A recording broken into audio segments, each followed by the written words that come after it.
자, 그래서 마개를 꼭 열고 해야 합니다. 안 그러면 여기 막혀 있으니까 되게 나오지가 않아요.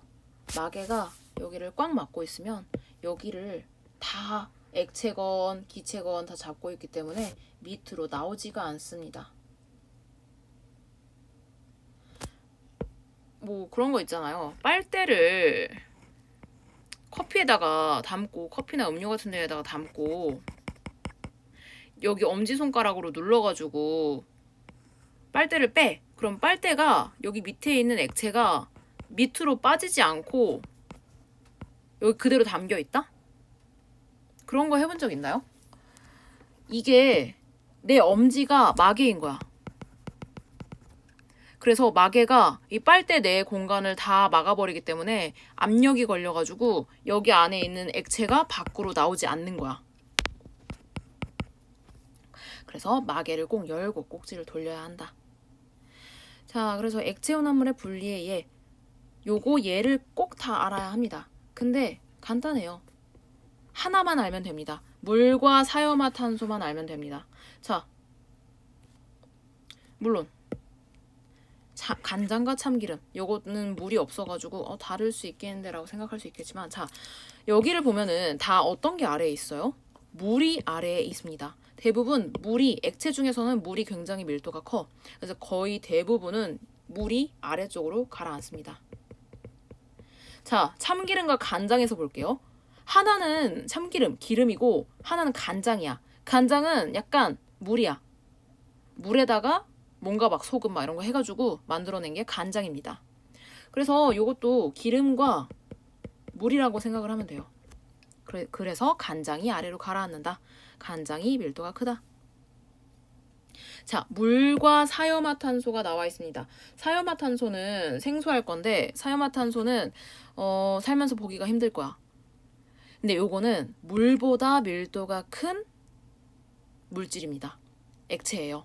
그래서 사염화탄소는 물 밑에 가라앉게 됩니다. 그래서 요것만 약간 예외라 가지고 요게 문제로 많이 나와. 물과 사염화탄소, 에테르, 식용유 요런 걸 섞으면 뭐가 아래로 가라앉겠느냐 했을 때 사염화탄소가 밀도가 크니까 사염화탄소가 가라앉는다. 뭐 아니면 낚시로 많이 나오지. 물과 사염화탄소 넣었을 때 어떤 게 가라앉냐? 그리고 물이라고 하면은 틀렸구나 라고 해서 고르면 됩니다. 자, 요렇게 해서 분별 깔때기를 배웠는데 만약에 내가 분리하는 혼합물이 양이 많지가 않고 적으면은 그냥 시험관에다가 담고 스포이드로 분리해도 됩니다. 스포이드로 위에 있는 거를 점점다리로 막 방울방울 없애는 거야. 그러고 나서 밀도가 큰 물은 뭐 나중에 분리한다. 그래서 밀도가 작은 식용유부터 먼저 분리된다. 이런 소리가 됩니다. 자, 밀도차를 이용한 분리의 예는 대표적으로 3가지가 나와 있는데 요거는 다 똑같은 얘기예요. 빽빽한 밀도 높은 게 가라앉는다. 그래서 주로 가라앉는 거를 쓰게 됩니다. 자, 첫 번째 사금. 강바닥에 금이 흐르는 강물이 있어요. 거기서 금을 채취를 하려고 금을 채취를 했을 때 이게 사금이라고 하는데 어떻게 하냐면 요런 그릇에다가 강물을 받고선 물속에서 막 흔들면은 밀도가 높은 금, 밀도가 낮은 모래는 씻겨 나가고 위에 뜨니까 씻겨 나가고 사금은 밀도가 크니까 아래로 가라앉는 거야. 그래서 여기 오목한 바닥에 사금이 모이는 거지. 그 사금을 채취한다. 사금이 밀도가 크다. 자, 바다에서 유출된 기름 제거. 바다에서 배 같은 게 기름을 막 이렇게 유출을 할 수가 있단 말이야. 근데 기름이 이렇게 퍼지면 바다 생태계를 다 죽여. 그래서 이거 빨리 없애야 돼. 어떻게 하냐면 바다에다가 이렇게 큰 울타리를 칩니다. 이걸 오일 펜스라고 하는데 오일 펜스를 설치하면은 밀도가 높은 게 밑으로 가라앉고 밀도가 낮은 게 위로 뜹니다. 아까 물과 기름 중에 어떤 게 밀도가 컸나요? 물이 기름이 컸습니다. 물이 밀도가 컸습니다. 그러니까 바닷물은 아래로 가라앉고 기름은 위에 뜨는 거야. 그래서 위에 뜬 기름을 흡착포, 약간 기름종이 같은 거라 생각하면 되는데 기름종이를 이용을 해서 물 위에 뜬 기름을 제거를 하게 되는 거지. 자, 혈액의 분리. 요렇게 생긴 거를 원심 분리기라고 하는데 얘가 시간 초마다 엄청나게 빨리 돌아. 윙윙윙윙윙 이렇게 회전을 합니다. 그러면은 이 회전하는 원심력에 의해서 무거운 게 아래로 가라앉아. 밀도가 큰 게 아래로 가라앉고 밀도가 작은 게 위로 뜨거든. 이런 식으로 밀도에 의한 분리를 하는 게 원심 분리기입니다. 요거는 앞으로도 굉장히 많이 나올 거예요.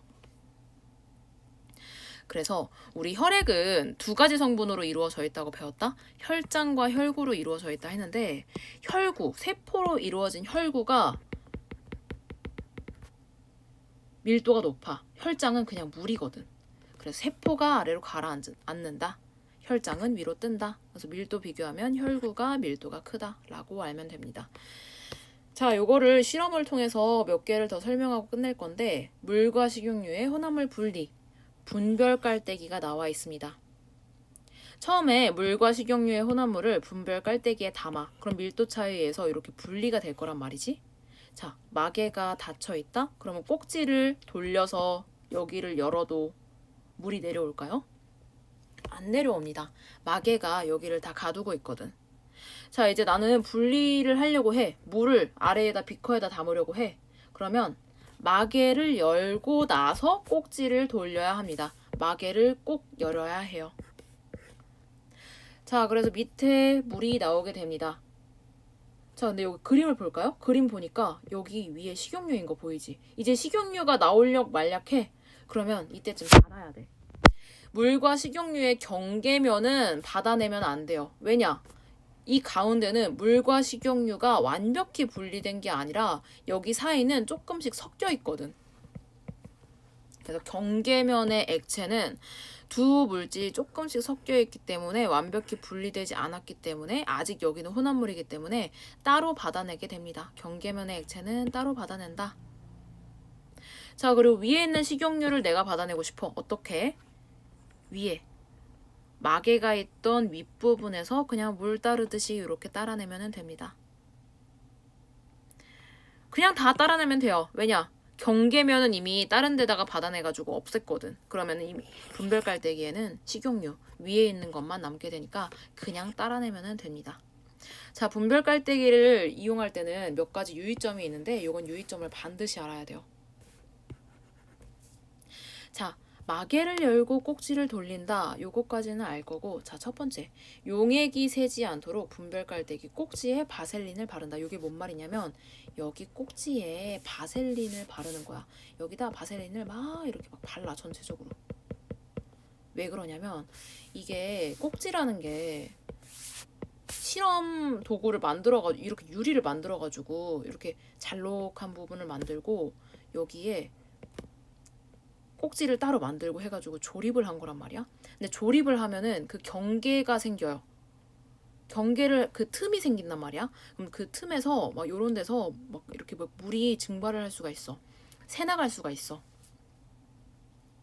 그러면은 안 되니까 여기다가 뻑뻑하게 기름 성분을 바르는 거야. 기름 성분은 그러니까 기름 성분으로 막는 거지. 풀이라고 생각을 하면 됩니다. 아니면은 테이프. 그게 바셀린이에요. 바셀린은 테이프 역할을 한다. 그래서 용액이 새지 않도록 한다. 요거는 바셀린은 실험 결과에 영향을 주지 않기 때문에 바셀린을 바르는 겁니다. 그래서 요거를 꼭 알아야 되고, 두 번째, 마개를 먼저 열고 나서 꼭지를 돌린다. 이건 이미 알고 있을 것 같고. 자, 세 번째, 마지막. 분별 깔때기의 긴 끝이 비커의 벽면을 닿게 하여 액체 방울이 튀지 않게 한다. 여기 긴 부분 있지? 요거를 그냥 비커 가운데다 놓고 이렇게 쫄쫄쫄 받아내는 게 아니라 벽에다가 붙여가지고 요 액체를 벽면에다 흐르게 해야 돼. 그래야지. 안 그러면은 요렇게 해서 물을 여기다 똑똑똑똑 떨어뜨릴 때마다 양옆으로 막 튈 거야, 액체가. 그러면은 만약에 물이 아니고 다른 액체면 굉장히 위험하고 오차가 생길 수도 있기 때문에 벽면에다가 붙여서 받아야 돼요. 요것도 마찬가지야. 요거도 벽면에다가 붙여가지고 흘려야 되고, 거의 모든 과학 실험은 실험 도구의 벽면에다가 액체를 흐르게 해. 그래서 이 정도까지도 알아놔야 합니다.